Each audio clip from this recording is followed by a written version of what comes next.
sumama na rin ang ilang mga senador sa mga nananawagan para buksan ng Independent Commission on Infrastructure o ICI sa publiko ang investigasyon sa maanumalyang flood control projects. Kunin po natin ang detalye sa live report ni Mean Corvera. Mean. Ali, gusto rin ng mga mambabatas na buksan sa publiko ang ginagawang investigasyon ng ICI. Yan ay para malaman ang mga detalye at gaano na raw kalawak ang naabot ng kanilang investigasyon. Tulad ng maraming Pilipino, naghihintay din kami hindi lamang sa magiging resulta nito. Gaya ng panawagan ng Iglesia ni Cristo na rin ng mga senador na buksan sa publiko ang investigasyon ng Independent Commission on Infrastructure na nag-iimbestiga sa mga kaso ng flood control projects sa gobyerno. Ayon kay Senator Francis Pangilinan, hindi na dapat hintayin ng ICI na magalit ang taong bayan at dapat igalang ang kanilang karapatan at ang saligang batas. Hindi niya dapat maliitin ng ICI ang galit ng taong bayan sa pamagitan ng pagbaliwala sa kanilang basic constitutional rights to information. Tanong pa ni Pangilinan, paano tatanggapin ng taong bayan na magiging findings ng ICI kung wala silang impormasyon paano isinagawa ang investigasyon?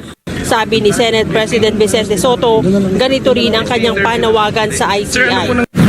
Mas maganda, malaman ng publiko ano nangyayari sa ICI.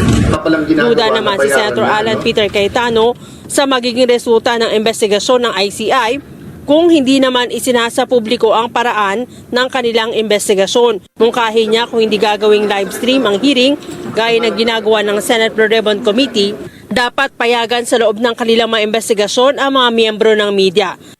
Hindi na natin alam kung ano yung tinatanong at ano yung sagot. Medyo mabigat yun. Kaya kasi siguro ang kailangan maano nung ICI is that your conclusion has to be supported by the public. And usually, pagka hindi alam ng mga tao yung premise at yung proseso, hindi ganun kadaling suportahan ng conclusion. Anong parameters? 'Di ba? Kasi at least ako pag independent kasi, independent from who and what? Balik ko sa inyo. Yung first meeting nila sa Malacanang Tapos ang nag-appoint, Malacanang. Walang opposition na in-appoint. Walang religious leaders na in-appoint. Tapos nung si Ate Claire inintriga si Magalong, nawala sila nag-appoint nung bago. So, di ba, everyone sees the sincerity of the president in getting but it's not necessarily independent. Then do they have the powers? Then hindi siya di ba? So, maraming problema. Samantala, itinalaga bilang pansamantalang mamumuno sa Senate Blue Ribbon Committee si Senator Erwin Tulfo. Si Tulfo kasi ang kasalukuyang Vice Chairman ng makapangyarihang komite. Ayon kay Sotto, tinanggihan ng 5 senador ang alok na pamunuan ng Blue Ribbon Committee. Bilang sa mga inalok, sina Senators Pia Cayetano, Francis Pangilinan, Raffy Tulfo, Riza Hontiveros at JV Ercito. So I called him and he accepted the post. So he will be acting chairman until mayroong complete meeting ang majority. So in the meantime, yun muna. Erwin Tulfo muna as acting chair. Kasalukuyang nasa abroad si Senator Erwin. Ayon kay Sotto, pagbalik nito ng bansa, muling mag-uusap ang majority bloc para pagdesisyonan sino ang magiging permanenteng chairman. At the moment, ayaw. Dahil ano bang binigyan? Plus Senator Lacson, medyo they're very, ang sinasabi nila is very busy sila doon sa mga hearings nila halos lahat, 2-3 committee na hinahawakan nila na very, very important committee, major committees. So what they're saying is that they don't have time for it right now. Pumalag naman si Sotto sa mga aligasyon ni Senator Amy Marcos na ipinatigil na nila ang investigasyon sa anomalya sa mga flood control projects. But as far as you're concerned, Kasi as far as we're concerned, hindi naman kami tumigil Kaya nga, meron lang mga budget hearings na kailangan gawin. We're nearing the deadline of what we did. So, hindi ganun kadali yun. Hindi naman mawawala yung mga hearings na yun at hindi rin mawawala yung submissions namin sa ICI. As a matter of fact, I'm holding a letter with the ICI na may mga hinihiling sa amin. Sa isang mensahe, sinabi naman ni Senator Erwin na nagpapasalamat siya sa tiwala ng Senate President na ngakong iimbestigahan ang lahat ng nagsamantala sa pondo ng taong bayan.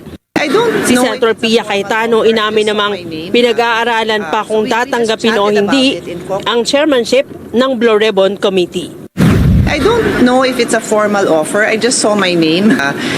So we just chatted about it in caucus today. I just saw my name.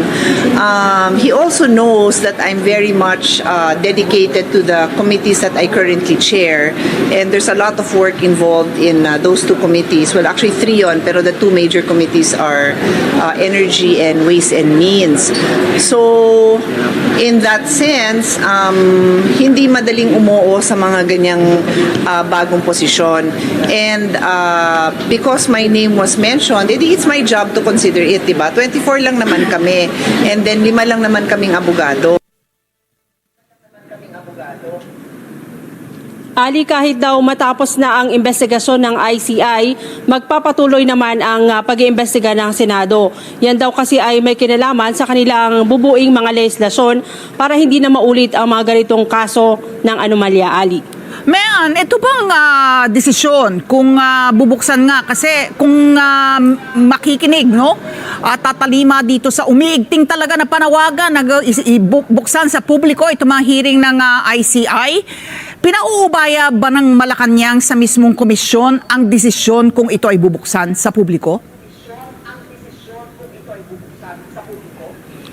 Ali, kasi nga yan ay independent daw at sila yung magpapasya kung kailangan buksan sa publiko, yung pangailangan na buksan sa publiko, yung pagdinig na yan. Pero sa Senado, mananatili daw kayong kanilang panawagan dahil hindi daw alam ng taong bayan kung ano yung sino-sino, kung kanino na nakarating yung mga posibleng, sino-sino yung mga posibleng kasabwat dito sa nangyaring anomalya sa flood control. Okay, maraming salamat. Magpagaling ka. Mean Corvera, nag-uulat live.